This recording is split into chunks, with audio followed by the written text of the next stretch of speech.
किया कराया सब गया, जब आया अहंकार। करोड़ विघ्न लागा रहे, एक क्रोध के लार। क्रोधी आदमी के पीछे हजारों विघ्न लगे रहते हैं। जोगिया सत्य शब्द लो भेवा, भजो देव सिर देवा। देव कहाँ है? 10वें द्वार के परे। 10वां द्वार कहाँ है? यहाँ सिर में। 10वां द्वार ब्रह्मांड है, महल त्रिकुटी खंड। जहाँ लग पवन बहत है, तहाँ लग कहिए पिंड। एक खंड, पिंड और ब्रह्मांड ये शरीर में ही है। तो सबसे सिर पर जो देवता है, जिसको हम राम जी कहते हैं, उसका भजन करो। और उसका भजन तभी हो पाएगा जब ये शब्द जगेगा। और शब्द जगता है सदगुरु की मेहर से। इसलिए पहले तो सदगुरु को खोजो, और सदगुरु को खोजने के बाद उनकी कृपा कैसी बने ये प्रयास करो। क्योंकि ये खेल बड़ा अजब है। ये शब्द की गति भी अलग है, ये भी लखने में नहीं आती।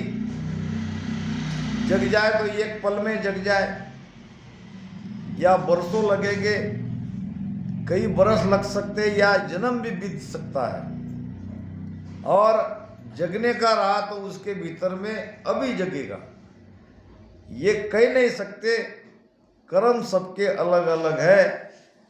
इसलिए महाराज ने मेहर के अंग में लिखा है, मन रीजासु ना बने, नामुक कहिया जोय। ओ अरत दीटो तोल हम, लाख दुआई मोय। लाख दुआई मोय, निज मन रीजा भाई। बने शीस में रीत, और सब भरम उपाई। सुख राम कहे मोह बस नहीं, निज मन न्यारो होय। मन रिजासु ना बने, नामुक कहिए जोय। सदगुरु का मन रीझने से भी शब्द नहीं जगेगा। सदगुरु ने मुख से कहने से भी ये शब्द नहीं जीगेगा। महाराज ये लाख सोगन खा के कह रहे हैं, लाख दुआई मोए निजमन रीजा भाई। अब सदगुरु का निजमन रीजे तब ये शब्द जगे। अब सदगुरु का निजमन कब रीजे? जब हम उनको पहले निजमन दे। पहले दाता शिष्य भया। पहले तो हमको दाता बनना पड़ेगा, हमको तन मन धन अर्पण करना पड़ेगा, फिर सदगुरु दाता बनेंगे। हम बिना कुछ दिए सदगुरु को ही कहते रहेंगे आप दाता हो, आप ही देव, तो ऐसा होना नहीं है। तो निजमन हमको सौंपना पड़ेगा। हमें सदगुरु से अंतराय नहीं रखनी पड़ेगी। सुखराम कहे समाल मन, हृदय करो विवेक। लोहपारस को अंतरो अंगन पलटे देख। महाराज कहते हैं कि विवेक से ये समझो, हे मन, तू अपने विवेक से इस भेद को समझ। ये बात सत्य है कि पारस से लोहा छुआ तो उसमें परिवर्तन होता है, वो सोना बनता है। मगर उसमें अगर अंतराय है तो वो कभी लोहा सोना नहीं बनेगा। इस प्रकार शिष्य अगर गुरु पे प्रति अंतराय रखता है तो उसके भीतर वो सत्ता नहीं जगेगी। लाख दुआई मोए निजमन रीजा भाई। जब सदगुरु का निजमन रीजेगा तभी मेहर होगी, तभी वो सत्ता जगेगी, तभी वो शब्द जगेगा, और फिर जाएंगे मोक्ष। तो ये भजो देव सिर देवा, यानी जो सबका मालिक है, जो परमात्मा है, जो काल के भी परे है। महाराज ने कहा है कि काल डरे करतार सु, और सकल कुई खाए। जो करतार से काल डरता है, जो राम जी से काल डरता है, हम उसकी भक्ति कर रहे हैं। कबीर साहब कहते हैं, नथनी दीनी यार ने तो चिंतन बारंबार, नाक दिनी करतारने ताको दिया विसार। नथनी दीनी यार ने, एक पति ने अपनी पत्नी के लिए नाक की नथनी दिला दी। अब नथनी नाक में डाल के वो अपने पति का गुणगान कर रही थी, सबको बता रही थी, मेरे पत्नी ने नथनी लाई, मेरे पत्नी ने नथनी लाई, मेरे पति ने नथनी लाई। नथनी दीनी यार ने तो चिंतन बारंबार, बार बार वो याद दिला रही थी सबको, ये देखो मेरी नथनी मेरे पति ने लाई, मेरे पति ने लाई। अब कबीर साहब वहीं थे, जब उन्होंने देखा तो वो हंसने लगे। नथनी दीनी यार ने तो चिंतन बारंबार, और नाक दिनी करतार ने ताकू दिया। अब जिस मालिक ने नाक दी है उसको तो भूल गई है, और नाक में नथनी लाने वाले को याद कर रही है। अगर राम जी ये नाक ही नहीं देते तो कहाँ डालती। तो वो है सबके पिता, सबके पति, सबके मालिक, जिसको हम राम जी कहते हैं। उसको भजन करना यानी सत्सबद के साथ ये सुरती को अखंड लगाना। सुखदेव सा केता जुगमाई, जनमत छाड़ सब दिया। सुखदेव जी महाराज के जैसे कोई त्यागी संसार में नहीं हुए। महाराज की वाणी में एक विशेषता है, ऐसे ऐसे प्रमाण दिए हैं जो एक ही प्रमाण काफी है, और प्रमाण की जरूरत नहीं है। जैसे कि बुद्धि के लिए प्रमाण दिया है वाल्मीकि का, और चित्त के लिए प्रमाण दिया है राजा परीक्षित का, और दूसरा प्रमाण की कोई आवश्यकता नहीं। बुद्धि कैसी चाहिए तो वाल्मीकि के जैसी चाहिए। एक डाकू होके लाखों लोगों को उन्होंने मार डाला, और बुद्धि देखो उसकी कितनी तेज, बुद्धि करती है निर्णय। जब नारद जी मिले और नारद जी ने कहा कि तुम ये जो पाप कर रहे हो, जिसके लिए कर रहे हो, क्या उसमें वो सम्मिलित है? नारद जी ने कहा क्यों नहीं, मैं उनके लिए तो कर रहा हूं, जरा जाके पूछ के आओ। जब उसको लगा कि ये कोई हमको बना रहे हैं, इसलिए नारद जी को बांध के जब घर पे गया तो घर पे उत्तर जो मिला, तो बुद्धि ने तुरंत निर्णय किया कि नारद जी जो कह रहे हैं वो ठीक कह रहे हैं। तो बुद्धि जल्दी निर्णय करती नहीं है, हम सोचते बहुत है। एक सेठ थे, 12 बजे सोए हुए थे तो उनकी नींद जग गई, और कोई खटपट की आवाज सुनाई दी। पत्नी भी जग गई, देखा तो एक चोर आया था। अब पत्नी ने धीरे से कहा, अजी उठो, चोर आए हैं। अब सेठ जी कहने लगा, हाँ मैं देख रहा हूं, मुझे सोचने दो, देख रहा हूं मैं, सोचने दो। अब चोर ने आके तिजोरी भी तोड़ी। पत्नी कहने लगी उठो, चोर ने तिजोरी भी तोड़ दी है, ताला भी तोड़ दिया है। सेठ कहने लगे मैं सोच रहा हूँ, सोचता हूँ, देख रहा हूँ मैं सब। अब तिजोरी निकाल के धन चुरा भी लिया। पत्नी कहने लगी वो तो सब निकाल रहा है धन, कुछ करो, मैं सब देख रहा हूँ, मैं सोच रहा हूँ। फिर चोर धन लेके निकल भी गया। पत्नी कहने लगी वो तो जा रहा धन लेके।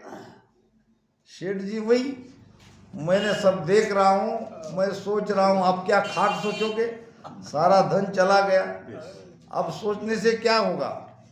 तो ऐसी बुद्धि कोई काम की नहीं। करेंगे, भक्ति करेंगे, आज नहीं तो कल करेंगे। हम समझ रहे हैं पहले संसार का काम हो जाए, पहले ये बच्चा बच्ची बड़े हो जाए, फिर इनकी शादी हो जाए। हमारी बुद्धि ऐसी चलती है। और वाल्मीकि की बुद्धि तुरंत निर्णय ले लिया, और महर्षि वाल्मीकि कहलाए। वही बात राजा परीक्षित के लिए आती है, चित्त के लिए। चित्त सत्संग में कैसा चाहिए? तो राजा परीक्षित के जैसा चाहिए, जिसकी उम्र ही केवल 7 दिन थी, जिसको 7 दिन बाद मृत्यु अटल थी। और हमारे अंदर यह ज्ञान क्यों नहीं बैठता है? उसका कारण है कि भाई हो जाएगा, अगली संगत में सुन लेंगे, यहाँ नहीं लग रहा मन तो कोई बात नहीं, क्योंकि हमारे चित्त को पता है कि हम अभी मरने वाले नहीं। यही हमारे और राजा परीक्षित के चित्त में अंतर है। अपन भी 7 ही दिन में मर रहे हैं, आप ही 7 ही दिन में मर रहे हैं, मगर वो 7 दिन कब आएंगे ये नहीं पता, यही नहीं पता। और राजा परीक्षित को पता था। तो महाराज ने यहाँ प्रमाण दिया है त्यागी का। सुखदेव के जैसा त्यागी संसार में कोई नहीं हुआ। अगर त्याग से मोक्ष हो जाता तो सुखदेव जी महाराज की हो जाती, जबकि हुई नहीं। उसका विमान वापस भेजा गया, उसको स्वर्ग में भी प्रवेश नहीं मिला। कहने लगे कि मेरे जैसा त्यागी संसार में नहीं है, तो द्वारपाल कहने लगे हम जानते हैं आपके जैसा त्यागी नहीं है, मगर आप नुगराओ। जनक विदे गुरु भेद तत्सु तत्व मिलाया। जब राजा जनक के पिता के कहने पर राजा जनक के शरण में गए, उनको गुरु बनाया, तब उनकी मुक्ति हुई। केवल त्याग से मुक्ति नहीं हुई, क्योंकि जिसने अपना नाड़ा हाथ में पकड़ के माता के गर्भ से तुरंत जंगल में चले गए, उनका भी मोक्ष नहीं हुआ। ये महाराज ने प्रमाण दिया है त्याग का। अब त्याग हमको भी करना है। हमको किसका त्याग करना है? हमको भी सबका त्याग करना है, मगर ये बाहर के त्याग से मोक्ष नहीं होगा, भीतर में त्याग चाहिए। साधु भाई त्याग दिया हम सोई, संतो भाई त्याग दिया हम लोई। मात पिता सुत नार मातो, मात पिता सुत नार मातो, एक नरा क्यों कोई, साधु भाई त्याग दिया हम सोई, संतो भाई त्याग दिया सब सोई। हमको भी त्यागना पड़ता है, माता को त्यागना पड़ता है, पिता को त्यागना पड़ता है, बेटों को त्यागना पड़ता है, भाई को, पत्नी को, सबको त्यागना पड़ता है, मगर ये बाहर वाले नहीं, भीतर में बैठे हैं। ममता माय बाप डिग पिचरे, नार कल्पना त्यागी मेरे राम, नार कल्पना त्यागी। सुत सो सोच अहूँ बलवान,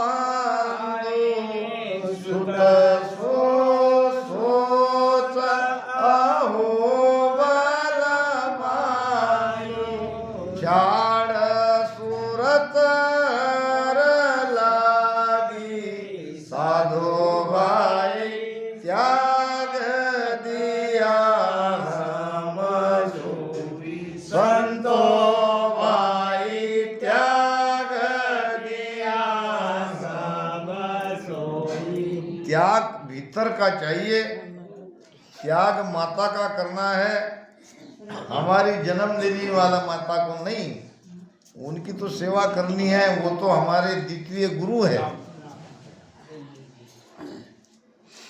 पिता धर्म तो जब सजे पुत्र दियो परनाय, पुत्र धर्म तो जब सजे कियो बंदगी आय, कियो बंदगी आय नार पतव्रत कहावे, साकर रोयो धर्म हुकुम पाछो नहीं ल्यावे। सुखराम कहे गुरु शिष्य का धर्म कहावे दोय, गुरु तो उलट चढ़ावे गिगन में, शिष्य तन मन अर्पे दोय। सबका धर्म बताया। कहीं भी महाराज ने नहीं कहा कि हमारे माता पिता की सेवा करनी नहीं है। पिता धर्म तो जब सजे पुत्र दियो परना, ये तो धर्म बता दिया महाराज ने। माता पिता का धर्म तभी पूरा होता है जब अपने बेटे को बड़ा करके उसकी शादी कर दे, उसकी गृहस्थी बसा दे। तब पुत्र का धर्म प्रारंभ होता है। जब तक माता पिता जीवित है उसकी सेवा करे। पुत्र धर्म तो जब सजे कियो बंदगी आए, बंदगी नाम सेवा, तभी तो उसका धर्म का पालन होगा। यहाँ त्यागने की बात तो महाराज ने कही ही नहीं है। नार पतिव्रत कहावे, स्त्री का धर्म है पतिव्रता अंग से पति की सेवा करे। नौकर का धर्म है मालिक के हुक्म का पालन करे, जो कहता है वही करे, अपने मन से ना करे। एक नौकर था सेठ जी का, और दिमाग ज़्यादा नहीं चलता था, कम चलता था। हर दिन सेठ जी परेशान थे। कहते कि भाई तू थोड़ा दिमाग लगा के सोचा कर, कुछ तो अकल लड़ा, भगवान ने तुझे अकल दी है, तुमको सब काम कहना पड़ता है। जैसा कि मैंने तुझे कहा कि कपड़े धो ले, तो कपड़े धोने के बाद उसको सुखा के प्रेस करना, ये तू सोच नहीं सकता, वो भी मुझे कहना पड़ता है। बार बार आता है सेठ जी कपड़े धोए, क्या करूं? फिर तुमको सुखाने के लिए कहना पड़ता है। फिर आता है सेठ जी कपड़े सूख गए, क्या करूं? फिर तुमको कहना पड़ता है कि इसकी प्रेस करके घड़ी करके रख दे। सब बातों में तुमको कहना ही पड़ता है, तू अपना दिमाग लगाया कर। एक दिन सेठानी पड़ गई बीमार। आए सेठ जी, सेठानी बीमार है। अरे भाई मुझे पूछना क्यों आता है, मैं तो ये दुकान चला रहा हूँ, ग्राहक करूँ कि तुमको बताऊँ? क्या तुमको समझता नहीं घर में दवाई है? सेठानी को दवाई पिलाओ और कुछ बाम गिम लगा के सिर को मसल दो। ये काम तुम कर नहीं सकते, बार बार यहाँ पूछने के लिए आते हो। नौकर को लगा बात तो सेठ की ठीक है, कुछ न कुछ अपनी अकल लगानी ही चाहिए। एक दिन सेठ पड़ गए बीमार,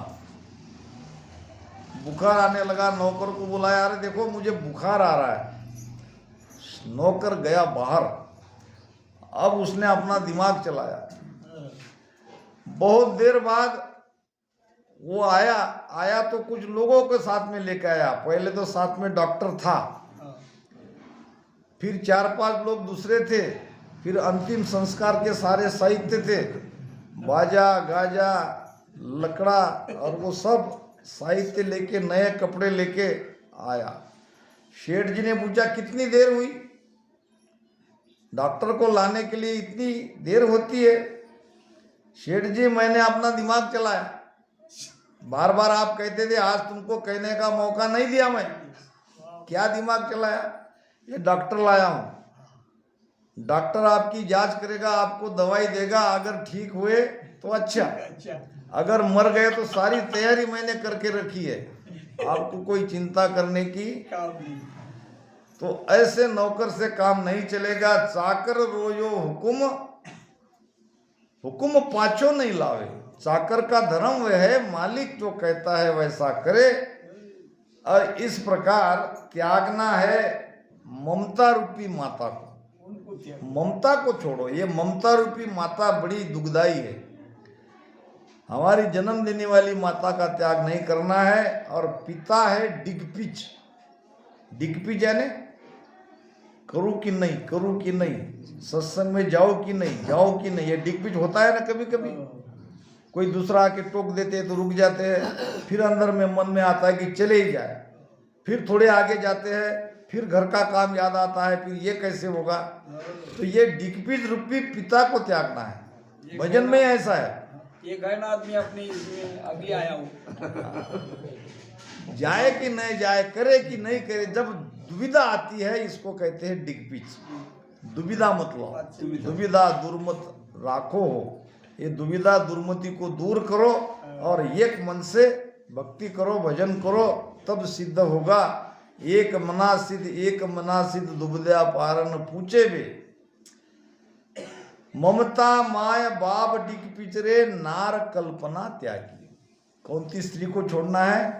कल्पना रूपी स्त्री को। मन तरह तरह की कल्पना करता है, ये चाहिए, वो चाहिए, ये होना चाहिए, वो होना चाहिए। कल्पना में तो मन जीवित रहता है। मन कल्पना करता है, मन संकल्प करता है, पर ये चित्तमन बुद्ध अहंकार उसको सपोर्ट करती है। मन के 4 प्रकार है, चित्त मन बुद्ध अहंकार, ये भी मन के ही प्रकार है। मन सोचता है, बुद्धि निर्णय करती है, चित्त याद दिलाता है, अहंकार क्रिया करवाता है।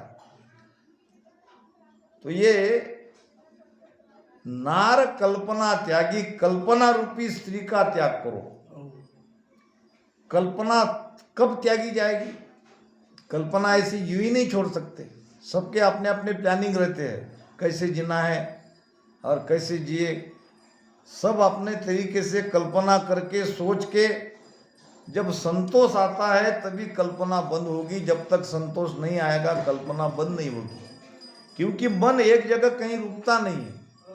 मन को कितना भी उसके कल्पना के अनुसार आप करके दो, मन राजी नहीं रहेगा। देखो आप, जब छोटी सी कुटिया थी तो मन घर के प्लानिंग बनाता है, अपना घर होना चाहिए, मकान होना चाहिए। इधर उधर से सब जोड़ तोड़ करके, इधर उधर से पैसा इकट्ठी करके मकान बनाया, घर बनाया। तो जाके मन को वहाँ ले गया तो वहाँ भी मन राजी नहीं है। वहाँ भी कई कमियां निकालेगा, इससे और बड़ा होना चाहिए था, और ये ऐसा होना चाहिए था, वैसा होना चाहिए था। मन कई प्रकार की कल्पनाएं करता ही रहता है। जो कभी तृप्त न हो जाए वो है मन। एक राजा के यहाँ सुबह से काफी भीड़ थी, लोग आ रहे थे और आश्चर्यचकित हो रहे थे, और भीड़ बढ़ती जा रही थी। सुबह से दोपहर हो गई, भीड़ ज्यों की त्यों बढ़ रही थी। अब आजू बाजू के गांव के लोग भी आ रहे थे देखने के लिए कि क्या हो रहा है। एक संत आए थे, और संत आए थे भिक्षा मांगने के लिए। पहले संत भिक्षा मांग कर ही पेट भरते थे, जो कुछ मिलता वो खाते थे और भगवान की भक्ति करते थे। तो अपना भिक्षा पात्र लेके राजा के दरबार में वो संत आए। अब राजा ने कहा क्या दूं, मांगो, सोना मांगो, चांदी मांगो, धन मांगो, जो चाहे वो मांगो। तो उस संत ने कहा ये मेरा भिक्षा पात्र है, इसे किसी से भी भर दो। आप चाहे तो अनाज से भरो, आप चाहे तो पैसे से भरो, आप चाहे तो किसी भी वस्तु से इसको भर दो, मगर ये खाली न रह पाए।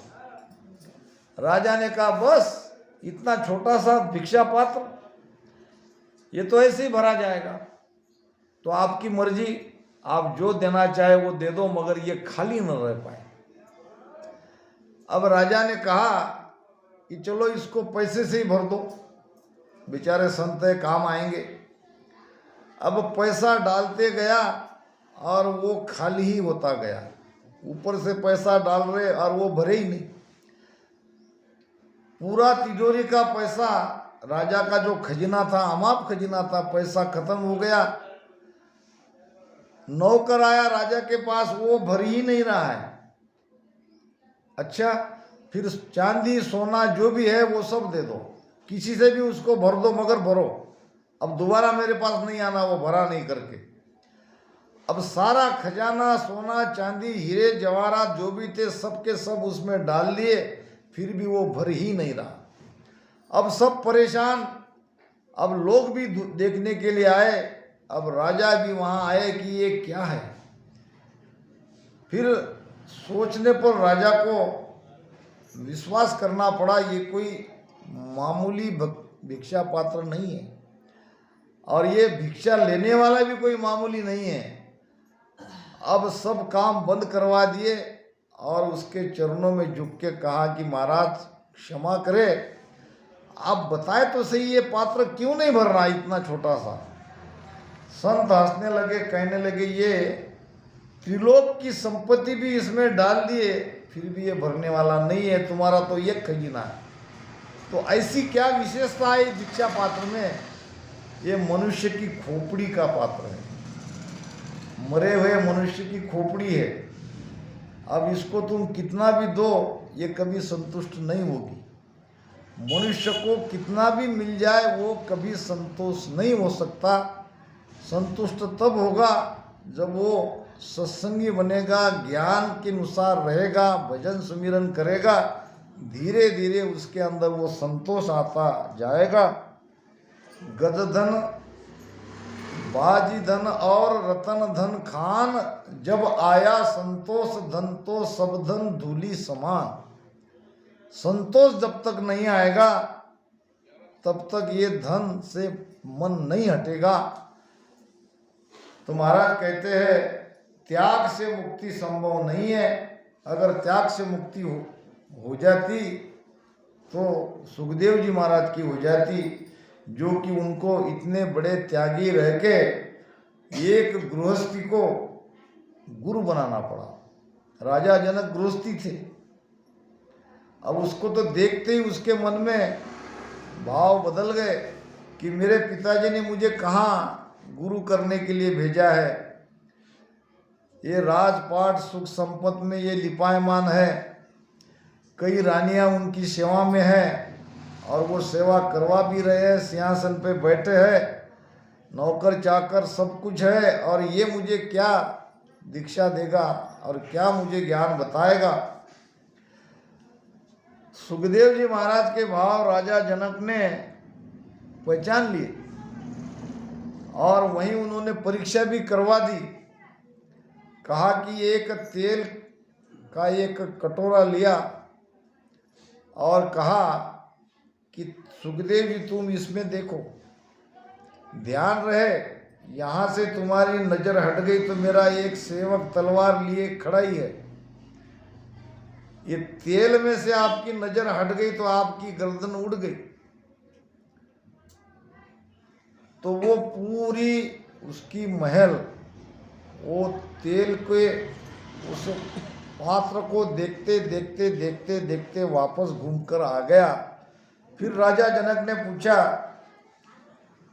क्या तुम्हारी नज़र या तुम्हारा ध्यान कहीं हटा तो नहीं? उसने कहा आपका सेवक था तो मेरे साथ तलवार लिए, अगर वहाँ से एक पल भी मैं ध्यान हटाता तो मेरी गर्दन कट जाती।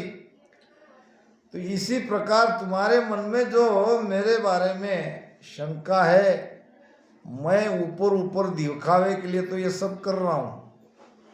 रानी है, कई रानियां हैं, सब राजा हूँ, सब सुख सुविधा है, संपत्ति है, सब कुछ है, मगर मेरा ध्यान इनमें से किसी में नहीं है। मेरा ध्यान बराबर परमात्मा में लगा है।